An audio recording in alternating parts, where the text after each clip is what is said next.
Hey everyone, and welcome to the I'll Take a Glass podcast. I'm Taylor. And I'm Preston. No matter what's in it, grab a glass and let's do life together. Okay, this is going to be a little bit of a different setup, but we're hitting part 2 of the relationship episode that we talked about because we felt like there were some things that we needed to discuss and do a deeper dive into.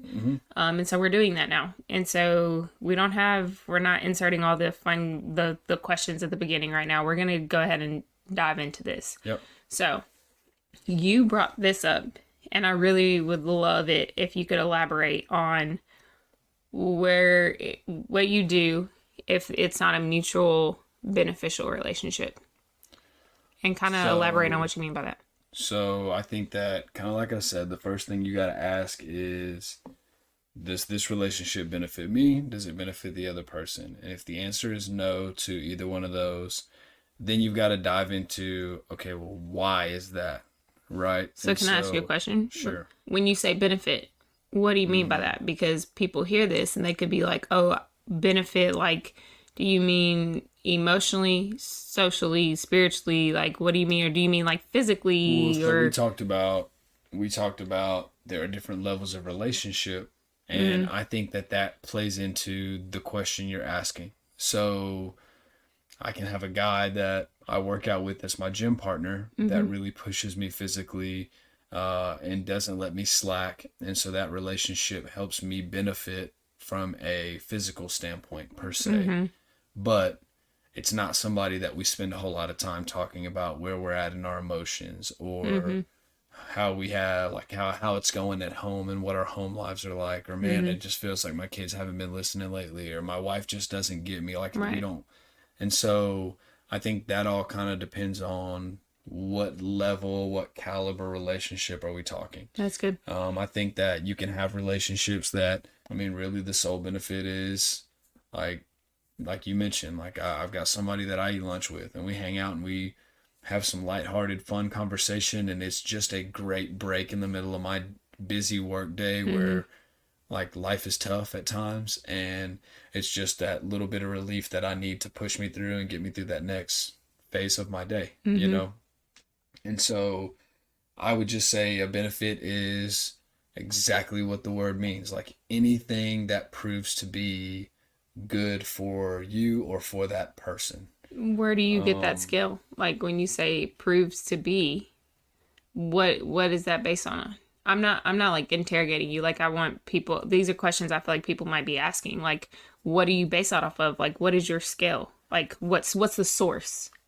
I would say the source would be, I would come from a biblical standpoint. So as the Bible defines what is good, and think about those things, right? And so I think God calls us to take care of our body. I think God calls us to be right emotionally and to be able to process and experience the array of emotions that we do and handle those in a healthy way, respond to those in a healthy way. I think God calls us to be of sound mind and judgment. And so having people in your life, and then as well as so many other areas, right? But I think having people in your life that can positively invest in those areas would be a benefit. So I guess that's where I'm coming from when I say something that proves to be a benefit, right? So if the answer is no, either I am not benefiting or I know that they are not benefiting, well, why? Okay, so if the answer is I know that they are not benefiting, well, where am I falling short to not provide them a benefit in whatever area that this relationship, whatever category that this relationship falls in? And is that something that I can change or salvage without compromising who I am? And then if not, then it might be a deal where you've got to move on from that relationship. I think that's good though. I don't want to blow past this because you mentioned just now that it's figuring out where there's some things that you can change without compromising who you are. So I think there's an element to it where, again, we go back to that wise counsel of seeking out people who are professionals in this. Because let me make note, we are not counselors. We are not professionals in this. Right. But from speaking from our experiences, there is a level to it of I go and I seek wise counsel. Whether, that's through reading scripture and trying to figure out what are some areas in my life that truly might be unhealthy or that I need to work on. And if I have taken the time to invest in those and I've taken the necessary steps to try to invest in this relationship in a positive way, and it's not, and I don't have to compromise who I am and who I was designed to be, but I'm still looking of ways to grow, and I've done that and I've taken those steps and we're still not meshing or vibing, it might just be that it wasn't meant to be. It might not mean that there's something wrong with you or something wrong with them. It might just be that y'all don't mesh together and just aren't good for each other in that way. But there's another element to it, which is I think you're going to speak to in a little bit. So I'll let you get back to that. But I didn't want to blow past that because I thought what you said was good. Yeah.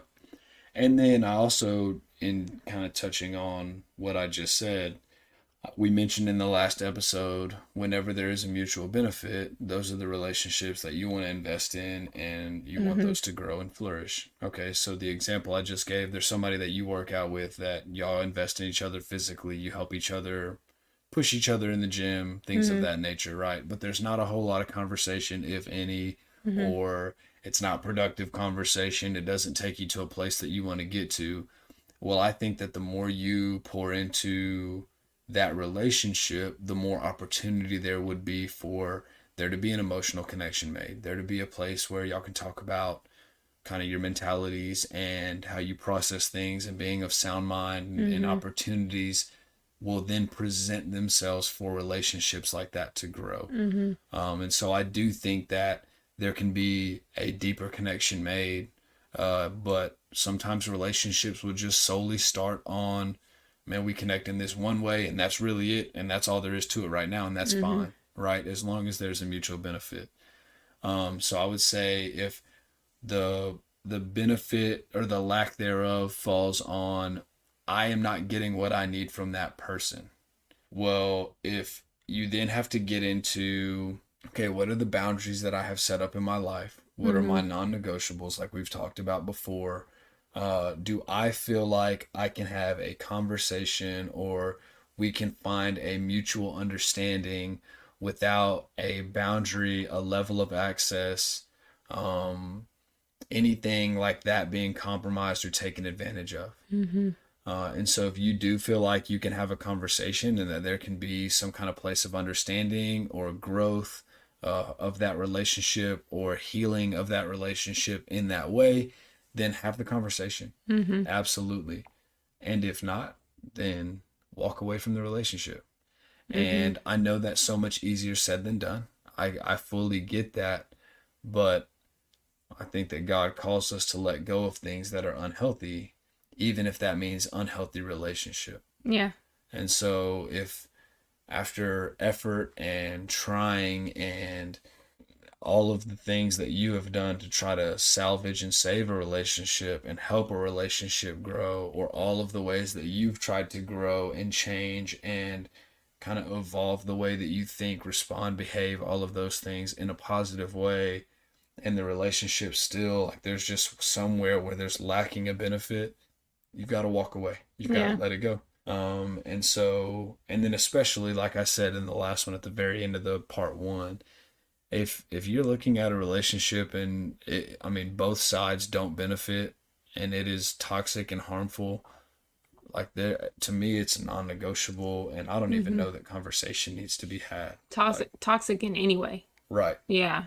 That it needs to just go ahead, like, cut it off and move forward, and you will step into all kinds of growth, blessing, and healing once you are able to do that. But you are not going to heal in a place that you have been hurt. It's just not going to happen. Right. Hurt, and the other person isn't seeking repair or reconciliation too. Because repair and reconciliation requires both people to do the work, to grow, to get better, and to bring to the table the best versions of themselves that they have to offer at the time, but putting in the work to do it.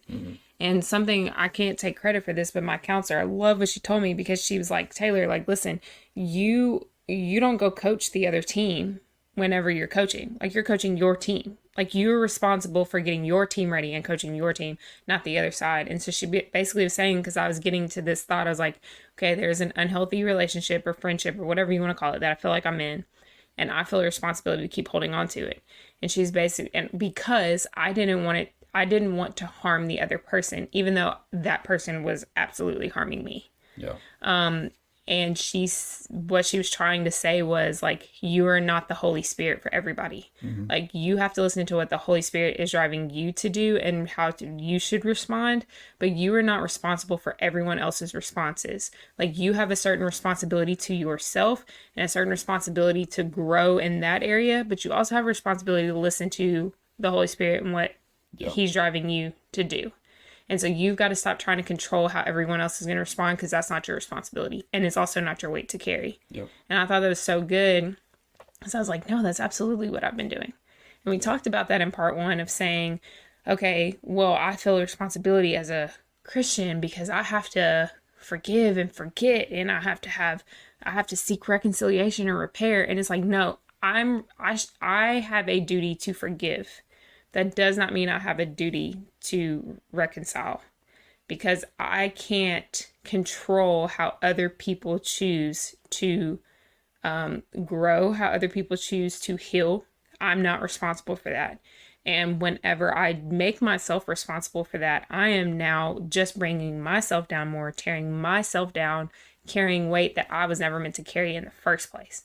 And so I've got to stop taking on everyone else's responsibilities too, and understand that I have a level and responsibility that I'm supposed to bring to this relationship, and so does the other person. Right. If they choose not to, I'm not responsible for that. That's good. But I have to then I have to be able to walk away knowing I did the best that I could at the time, and hope and pray for that person, and hope that God can do whatever he needs to do to change, and understanding I'm not perfect in it. But if I can say I did the best that I possibly could, and I sought out ways for me to bring positive things to this person's life and this relationship, then at that point, like, there's nothing else I can do.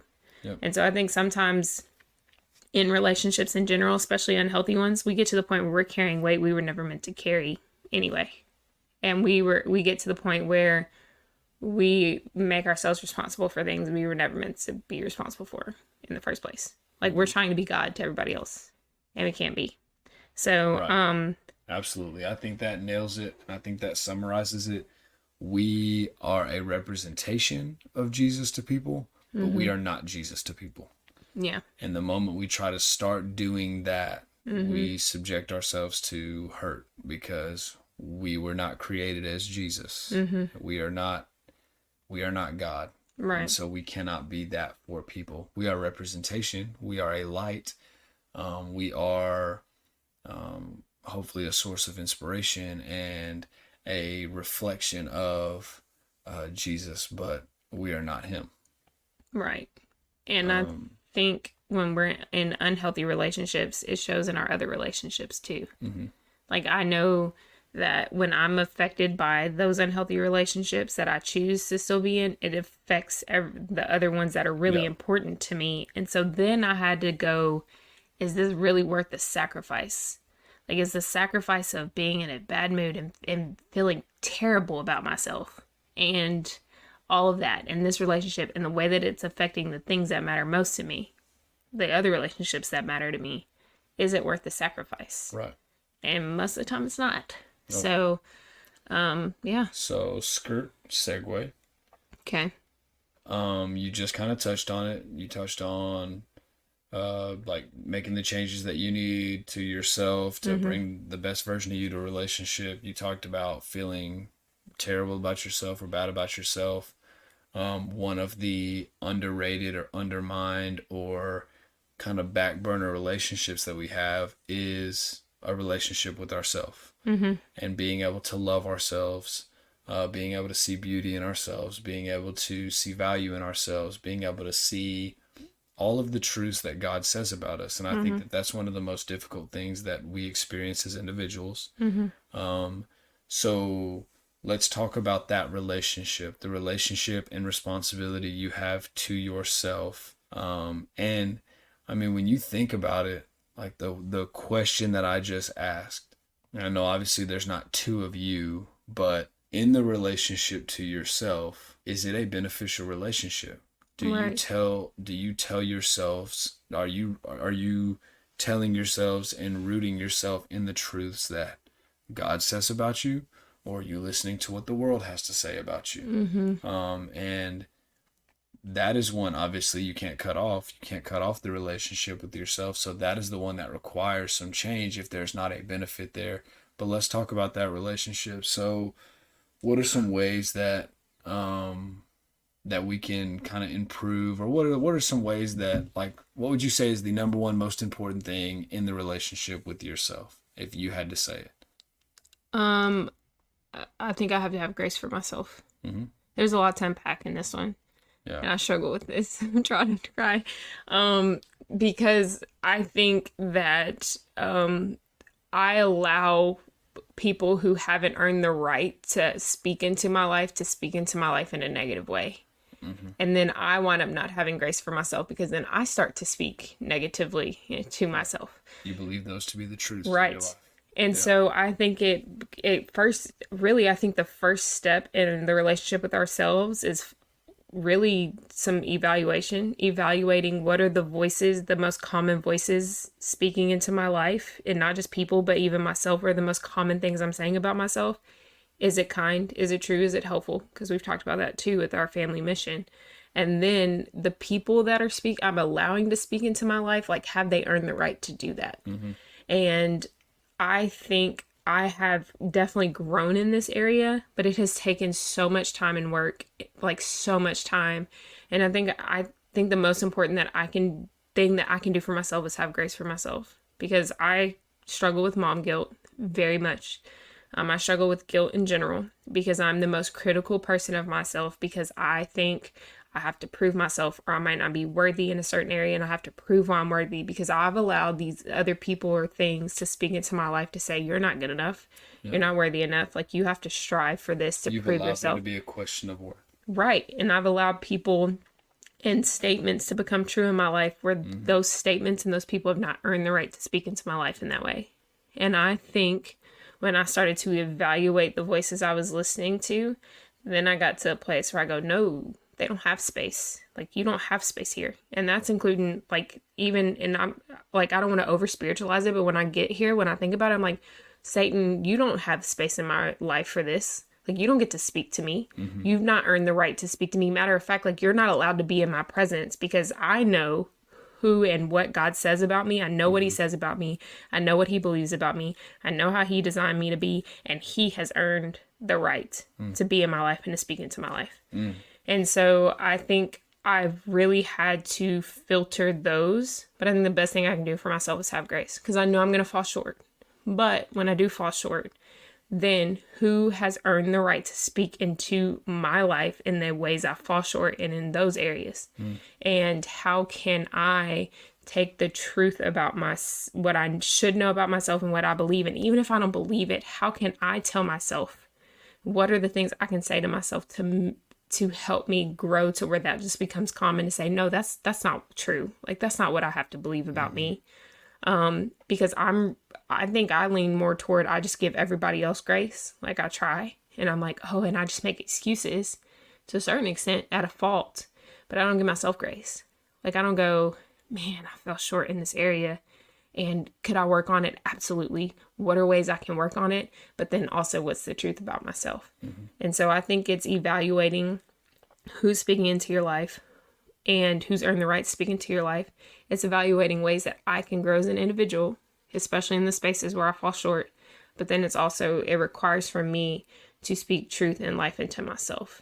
And I feel like that is one of the most important things we can do for our relationship with ourselves, is seek ways to grow where we're struggling, where we fall short, but also seek ways to give ourselves grace, and seek ways to, like, we owe it to ourselves to evaluate the voices in our lives. Yeah.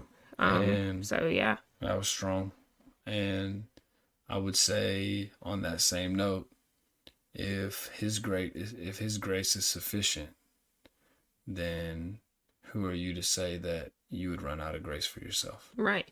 And who am I to say that I'm anything less than what God says about me? Absolutely. Like, what have I done to put myself above him, to say that I'm not who he designed me to be, and to say that I'm not good enough? Like, who am I? And I have to check myself in that too, because sometimes it's like I fall into this pity party, and I have to get to the point where who are you? Like, who are you to say that you're not who God created you to be? You know what I mean? Like, almost kind of checking myself. Yeah. And when I see it that way, I'm like, okay, like I can fall short, and I'm never going to be good enough, but he is. And where am I giving him space in my life to speak into it, to grow me, to fill me, and to drive me to have a more positive outlook on who I am? And I also owe it to myself to try to grow in the areas where I'm falling short. Yeah. Like, I owe it to myself. I owe it to God. I owe it to the people, to the relationships that I'm in. And I owe it to the people around me to try to be better, knowing I'm going to fall short. But I have to put the effort in toward that too. Yeah. And if we can't be our best selves, then we can't make the people around us better. And we're designed to grow and bring other people to Jesus. But I can't do that if I'm not allowing him to speak into my life. And I can't do that if I'm not willing to grow as a person and as an individual, and to seek out ways to be better in the relationships that I'm in. No doubt. So, and I would say another critical element of the relationship that you have with yourself, the relationship that I have with myself, is just like we talked about at the very beginning of our relationship episode. Like, one of our non-negotiables became time together in a date. You have to give yourself time with yourself, doing things that you enjoy. And I think you can speak to this, and you don't have to, but I don't want to speak for you. But I think that when you do that, when you give yourself time to do the things that you enjoy and the time to be yourself with yourself, then you are naturally going to lead a healthier life for the relationships that you are in and for yourself. I think that when that time becomes limited for one reason or another, or that you don't have as much of that time, or you don't have any of that time to spend doing what you like with yourself, well, then I think that you're going to feel a void in this place because you were designed to be in relationship, and that includes with yourself. And so if you never spend time doing the things that you enjoy to do as an individual, well, then there's going to be a void there. And so I think that it is critical to be able to spend time doing what you enjoy to do and creating a time and a space for that. And for some people, like I would say for me, that comes pretty naturally. Like, I don't have a hard time spending time doing what I enjoy to do. Not that I kind of seek out ways to be away from everybody or anything like that, but like I don't really have a struggle with saying, like, all right, I got to dedicate some me time. So like, when you make the comment, oh, how nice it would be to be a guy, and the nothingness, part of that is it is a reset that I feel like I almost like need and require in order to be the best that I can be for all of the other time that I'm with anyone else that I'm with. It's just an opportunity to step away from reality a little bit, and whether it's playing a video game or watching a football game or going to work out, and just a place where I don't have to think. I can just relax, be comfortable, and kind of have that reset time with God, time fishing, whatever it is, right? So many things for me that I could go do that I would enjoy doing. Not playing golf, but if that's you, then that's you. But I think that when we lose that time in the same way that we talked about in our relationship, when our date time got limited, we felt an impact on our marriage. Or when we didn't have date time, we felt this huge impact in our marriage. I think the same is true if we don't give ourselves time to go do things that we enjoy to do. You're going to feel an impact on yourself. And I think sometimes that's hard to articulate. And so hopefully I just gave words to that for someone. Yeah. I'm on the other end of the spectrum. Like, I struggle bad to give myself me time. Yeah. Because I mentioned I struggle with mom guilt. So sometimes I feel like, or just guilt in general, which isn't from God, but sometimes I feel like if I sacrifice the 30 minutes I might need or whatever that looks like, then I'm not being a good mom, because that means I can't go get my kids as early or whatever it means. Right. You know, because I also think too, like, there's so many studies out there, and the world's like, oh, you need these 8 things every day, which is almost impossible. Like, you need these 8 things every day that you have to do for self-care and good habits. And it's like one of them we know is sleep. But what about the mom or the dad who can't sleep because their newborn is up? You know what I mean? Like, what are other ways you can offset that and find ways to invest? I think you have to customize it. Yeah, true. That helps me. I think you have to customize it to the season that you're in life. I think you have to find ways to customize it to who you are and what you enjoy.